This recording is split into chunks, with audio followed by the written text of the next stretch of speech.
ಮೊದಲನೇ ಅವಮಾನ ಸರ್. ಒಬ್ಬ ಪುಣ್ಯಾತ್ಮ 22 ದಿವಸ ಕೆಲಸ ಮಾಡಿದ್ದೆ. ಕೆಲಸ ಮಾಡಿದ್ರೆ ತುಂಬಾ ಎಮರ್ಜೆನ್ಸಿ ಇತ್ತು, ನನ್ನ ಶೂಟಿಂಗ್ ಮುಗ್ದಿತ್ತು, ಹಣ ದುಡ್ಡು ಕೊಡಿ ಅಣ್ಣ ಅಂದೆ. ಇವತ್ತು ಕೊಡ್ತೀನಿ ನಾಳೆ ಕೊಡ್ತೀನಿ ಅಂತಿದ್ದ. ಇಲ್ಲ ಅಣ್ಣ ನನ್ಗೆ ಅರ್ಜೆಂಟ್ ಬೇಕು ಇವತ್ತು, ಹಂಗೆಲ್ಲ ಅನ್ಬೇಡಿ, ಕೊಡಿ ಕೊಡಿ, ಒಂದ್ ವಾರದಿಂದ ಹಿಂಗೆ ಹೇಳ್ತಾ ಇದ್ರಲ್ವಾ ಅಣ್ಣ ಅಂದೆ.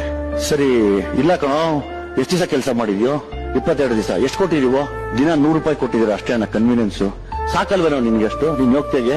ಅಲ್ಲಣ್ಣ ನೀವ್ ಹೇಳಿದ್ರಿ ಅವತ್ತು ಅಟ್ಲೀಸ್ಟ್ ದಿನಕ್ಕೆ 500 ರೂಪಾಯಿ ಹಂಗನ ಕೊಡಿ ಅಂತ ಕೇಳಿದೆ. ಕೇಳಿದಕ್ಕೆ ಕೆಟ್ಟ ಮಾತು ಬೈದು ಕಪಾಳಕ್ಕೆ ಒಂದು ಹೊಡೆದ. ತಿರ್ಗಾ ಕೆಟ್ಟ ಮಾತು ಬೈದ್ಬಿಟ್ಟು ನೀನ್ ಕೊಟ್ರೆ ಇಷ್ಟೇ ಸಾಕು, ನಿನ್ ಯೋಗ್ಯತೆ ಹೋಗು ಅಂತ. ಆ ಹೊಡೆತ, ಆ ನೋವು, ಆ ಅಳು ಗವಿಗಂಗಾಧರೇಶ್ವರ ದೇವಸ್ಥಾನದ ಮುಂದೆ ನಡೀತು. ಅವತ್ ನಾನು ನನ್ನ ಜೊತೆಲ್ಲೂ ಇನ್ನೊಬ್ರು 3 ಇದ್ರು ಆ ಕಡೆ ಸಿನಿಮಾದವರನ್ನೇ.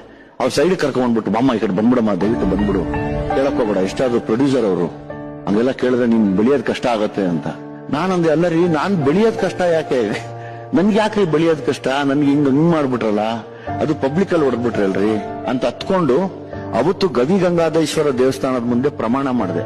1 ದಿವಸ ಅಂತ ಬಂದ್ರೆ ಅವನನ್ನ ನನ್ನ ಕಾಲ ಕೆಳಗಡೆ ಕುಣಿಸ್ಕೋತೀನಿ, ಬಿಡಲ್ಲ ಅವನ್ನ ಅಂತ. ಇವತ್ ಸಿಕ್ಕಿದ್ರು ಅವ್ನು ಅಲ್ಲೇ ನಿಂತ್ಕೋಬೇಕು, ನಾಯಿ ತರ ಹಂಗ್ ಮಾಡಿಟ್ಟಿದ್ದೀನಿ.